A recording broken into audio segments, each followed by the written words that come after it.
Basket પૂરી જે ready પણ મળે છે ને, તમે ઘરે બી પહેલેથી કરી રાખી શકો. અને એની અંદર ફિલિંગ માટે ડિફરન્ટ ટાઈપના કઠોળ લઈ શકાય. બધી ચટણીઓ છે.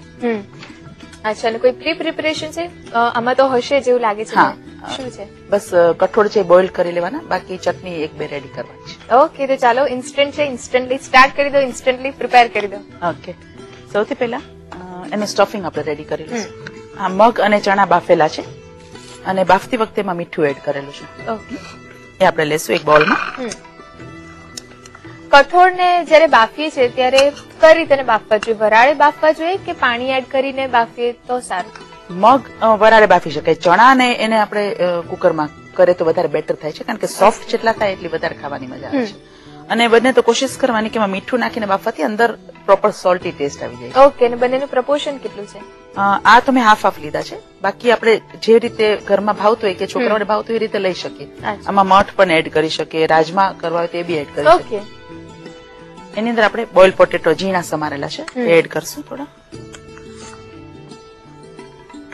થોડું મીઠું ટેસ્ટ પ્રમાણે. એક પર્સનલ સવાલ તમને પૂછ્યું તો, બીંગ અ મધર કિડ સાથે તમારો એક્સપિરિયન્સ કેવો છે? કઈ રીતે એમની સાથે ડીલ તમે કર્યું છે?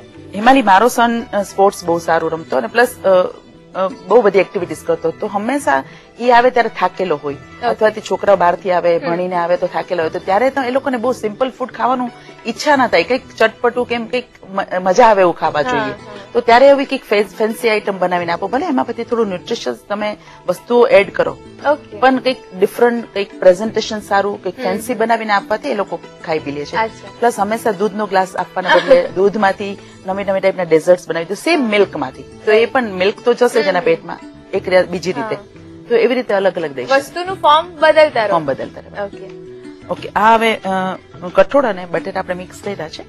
હવે એની અંદર આપણે આમાં લાલ મરચું, શેકેલું જીરું અને સંચળ ત્રણે મિક્સ છે, એ આપણે એમાં થોડું એડ કરશું. થોડો ટેસ્ટ એકદમ ચટપટો લાગે એના માટે.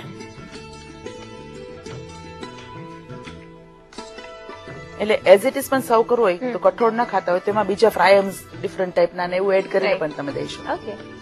ઓકે, આ મિક્સ થઈ ગયું છે. હવે આપણે એસેમ્બલ કરવાનું છે. અચ્છા, બસ જે પ્રિપરેશન છે એ થઈ ગઈ છે. અને હવે એમાં જે બાસ્કેટ પૂરી આપણે યુઝ કરવાના છે, એ બાસ્કેટ પૂરીને અગાઉથી બનાવીને પણ રાખી શકીએ.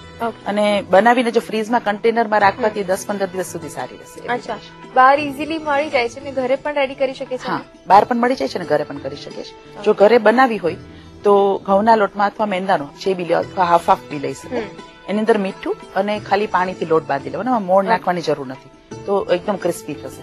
ઓકે, હવે એસેમ્બલ કરવાની છે. કે હું તમને